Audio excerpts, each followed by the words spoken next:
Hi, I'm Matt Ketman with Time Magazine. I'm here today with Robert Kiyosaki. He is the best-selling author of Rich Dad, Poor Dad, which has been translated into more than 50 languages and is the #1 personal finance book in the history of the world. Thank you for joining us today, Robert. Thank you. This question comes to us from A.J. Gupta from Grays Lake, Illinois. If you did not have the rich dad in your life, what would you be doing today?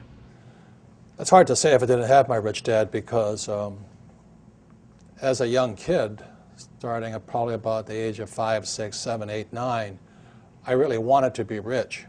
So I think #1 is desire, and then you naturally seek your role models and teachers. And in my lifetime, I've had multiple rich dads. My rich dad was my best friend's father starting at the age of 9.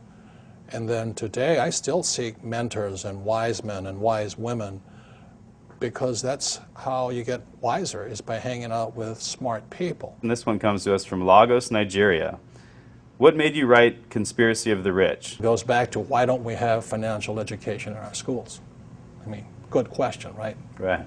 And how come the tax laws are different for different people? There's 4 things that make the most 90% of the people poor. #1 is taxes. 2 is debt, the college loans, house loans, car payments, credit cards. 3 is inflation. Everything goes up because taxes go up. It's not because things are more expensive. There's taxes. If I have to pay more taxes, I have to pass that on.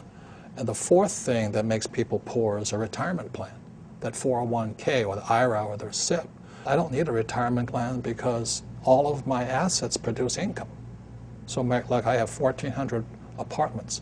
Every month I get a check. Why do I need a retirement plan?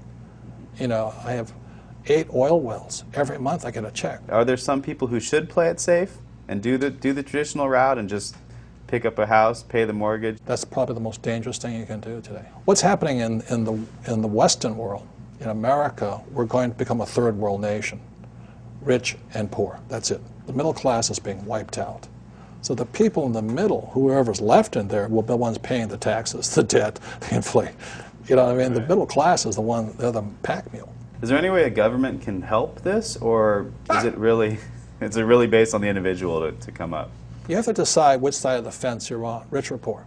Yeah. Make up your mind. Yeah. Make up your mind. I made up my mind. It's rich dad, poor dad. I want to listen to my old man, PhD. The government will take care of me. You save your money. And as you're saving your money, the Federal Reserve is printing trillions of dollars. How stupid can you be? And invest your money for the long term in a well-diversified portfolio of mutual funds, send it straight to Wall Street so that they can pay their brokers $10 million a year bonuses. How stupid does a person have to be? Wake up. Do they teach you that in college-level economics or no? Hell no. Are you kidding me? Absolutely not. By design. If you read Conspiracy of the Rich, 1903, John D. Rockefeller took over the financial education system by creating the General Education Board. And since then, the rich have controlled what is taught at schools. This question comes to us from Tokyo.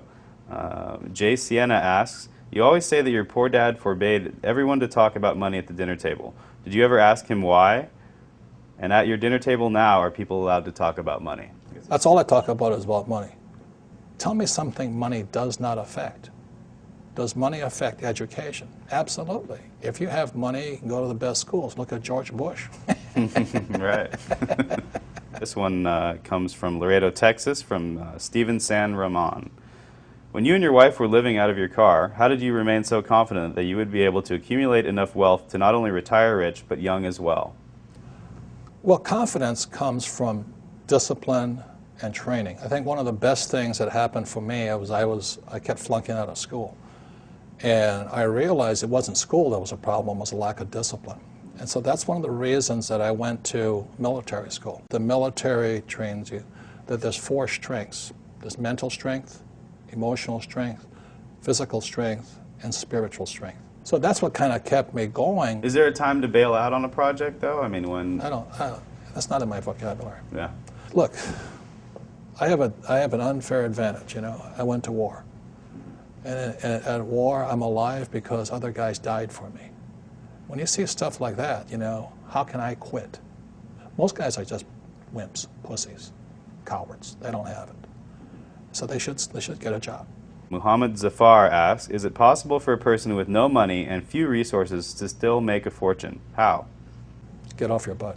You have to get smart. You have to look for teachers. I mean, it's pretty obvious. Like I said, you know, if you want to be a mechanic, you go hang out with mechanics.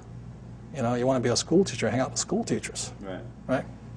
It's really simple. I mean, and it takes determination, discipline, drive, correction. Can't quit.